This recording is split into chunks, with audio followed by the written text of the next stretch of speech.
Alright, what up guys, Andre and Crosspower, it's Mark here. Today we're just going to walk around Shanghai. We're going to have a look around and see how things are going, and I'm going to give you an update about what's been going on here in the past week.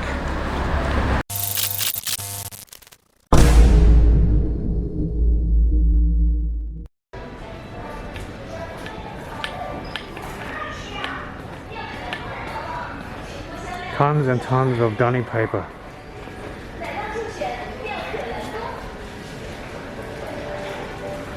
Look at all that lovely toilet paper. Like tons and tons of paper. Tons of paper. Tons and tons of dunny paper. So all you guys out there that said that's saying that China is buying up all your toilet paper and sending all the guys are buying up the toilet paper and sending it back to China, I can tell you, we don't need it, man. We got heaps of toilet paper here. There's tons and tons of dunny paper. Tons of dunny paper, toilet paper galore. Look at it all. Massive rolls, yeah, massive. So actually, it's actually pretty quiet. I think all the panic buying has already died off over here. People have, oh, there's even more toilet paper. If you look around, you can see it's actually pretty normal. I think all the guys, the panic buying has died off. There's no like packed out. Look, you can see all the shelves, everything is fully stocked.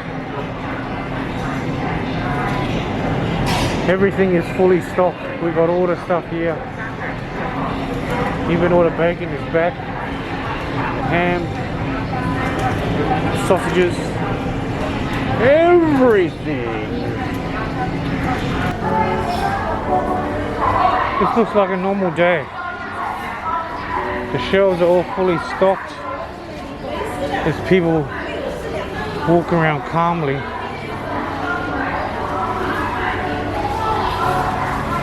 The mad rush is over. Now, there's lots and lots of more people are coming back. That's a good thing. You can see in the shops, there's actually like, there's all the cafes open now. There's actually like people sitting at tables.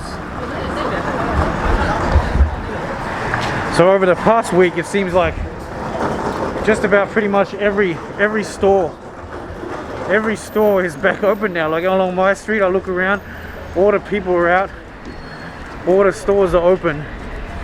The deliveries are still getting dropped off at the front of your house. That's pretty standard practice. The deliveries are still there. Lots of waiting guys. Everybody. You can see some. So they're still checking temperatures in stores where you go to. Different places. There is still checks in buildings, but overall it's become a lot less. For the first time in this past week, I've seen a lot of kids out in the street. Families are back out. The corona cases has been 0 for the past week. So, as we said before, I think all the people have been stuck up inside for so long, and now they're just wanting to get out. So they've got this little health check code. It's like this QR code that's already inside the Alipay system. And I didn't know I had one before, but then my friend showed me how it works. And then, so basically, there's a couple colors. If you've got a green, if it's green, then you're cool to go anywhere. They'll ask you at some offices or some buildings when you go in, you just flash this QR code, and if it's cool, they'll let you in. You cannot get green if you're suspected of having the virus. If you've been around places that has the virus or people with the virus, then obviously it's going to go yellow or red. If you're a suspect or you've been around in contaminated areas, then you will not be able to get a green light, and then you will have a lot of questions being asked, and some guy might flag you down for some other reasons. They're asking for that everywhere now. If you go into the metro, I haven't been into the metro yet, but actually they said that the metro now, actually just in the peak times, is still running normally, but they're just not allowing it to be fully packed. So there's a big lineup. They're only restricting a certain amount of numbers of people within the metro, within the trains at a time. I think that's a good thing, so it stays. Because obviously if you've been here in peak traffic in normal times, you'll know that it's super duper crowded Other issues about coming into Shanghai. If you're coming into Shanghai at the airport, you're going to get stopped, and it's going to take you a long time to get through customs. So what they're doing, they're testing at the airport. I don't know how many countries have been quarantined now. There's like it keeps changing all the time, but there's a lot of restrictions on all the major countries. Any country that has a major epidemic crisis now, it's all already been flagged. So if you're coming back into China, you're going to get stopped at the airport, and it's going to take you a long time to get through. Some guys, because they're going to test you right there on the spot. If you have a driver picking you up, they're going to actually record the driver's name. They're also going to trace where the driver has come from as well, so they can track the whole trace line of basically where you've been and all the people that you've come in contact with. If you are actually a suspect, they said they're taking people to quarantine centers. They're actually going to escort you if they think that you're really suspect. So like, I don't know how that works. I don't know anyone that's done that yet. Most people that I know that has come back, they've been to just come back through the airport without a worry. But some guys actually been stuck in there, and if they get stuck in there, then you actually have to be detained or put into some facility for that 14 days. There's lots of traffic now. It even seems all the stores are back open. Apple Store, Starbucks, all the big most of the Starbucks is back open. Even a lot of the restaurants. There's even some gyms now. A lot of the small studios coming back up. That's actually good news. It's on a case-by-case basis. Each district can apply, and there's certain procedures and certain standards you go through. So some of the big gyms, where as I know, they're not actually running classes yet, but you can still actually go in there. Government is allowing gyms to run open gym. Classes are still restricted, but first of all, if you just go in there to train yourself, there's certain gyms and studios around town that's opening up.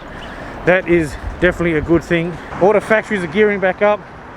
Some reports I talked to some other guys, a lot of the factories are already coming back up. So that's actually a good thing, because as factories gearing up, as shops gear up, that means the economy is actually starting back up again. That is actually, I know that's not going to come straight away, because it really depends. Like, a lot of guys ask me, is it over yet? Is it going to be, when is it going to be over?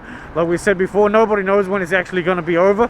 I think when it's really over is actually when you'll see, when all the schools are coming back, or when the places like the cinemas or the big theme parks are opening up. When that is open, when the government actually gives you permission for that, I think once you see these really big places, public places open up, then we can pretty much say that the situation is under control. But there's a lot of mixed stories about that. Just the week before, actually in Wuhan, we heard that there's certain parts of the city, the quarantine's been lifted, so there's actually parts people going out. But it was sort of really weird, because there was a story that said that they're building 13 new hospitals to cope with all the situation. But then a week later, the president arrives and says all the makeshift hospitals are now officially closed, and because they don't require them anymore, and people should get back to work. So I wish to say that it's over, as in I don't think it's completely over. At least maybe the big rush of they've got it under, it reached a peak. Maybe it still will spread over to the next. Let's see how long it's gonna still in lockdown, officially locked down. But every day now, more and more people getting more relaxed. You see a lot of people. There's a lot of people more on the street. There's a lot of guys not even wearing face masks, and prepare for the big boom, because everyone's been so locked up and tight before for so long that now it's sort of like everybody's eager to catch up. So you're going to see the stores and more people coming out to eat. You're going to people catching up on businesses. A lot of things happening. So, but the thing is changing every day, so it's really hard to keep track. Every time I want to write a story or make up a tell, so there's just so many different things happening. As you can see now, the world is actually, like we said before, it wasn't really it's no longer a China problem. It's spread around the world. And I think people just realize that now. I think it really hit home in the last couple of days, where there's all these cancellations of places, everything's getting shut down overseas. But just think about it, guys. Like, we've already been here. We've already been in it for nearly 7 weeks now. So I feel you guys. I know it. So I think now people just starting to realize like the full effect of this thing, how big it's going to be. And unfortunately, we're not through the good times yet, because as the economy is growing back now, like they said, it's sort of like a delay. Everything is it's sort of like training, delayed onset of muscle soreness. See, like when you work out, you don't really feel sore right away. It's sort of like the next day, 24, 48 hours later. It's kind of the same thing. When this thing hit China, it took a month or two before the factories all shut down and all the supplies went around the world. And all this sort of thing, the supply chain was broken. So now you're just actually seeing that full effect that's spreading around the world now, where everything is sort of like the supply chain has been broke. And now that with the onset of this mass global panic, you're going to see more and more places shutting down, and you're going to see more resources stretched to max.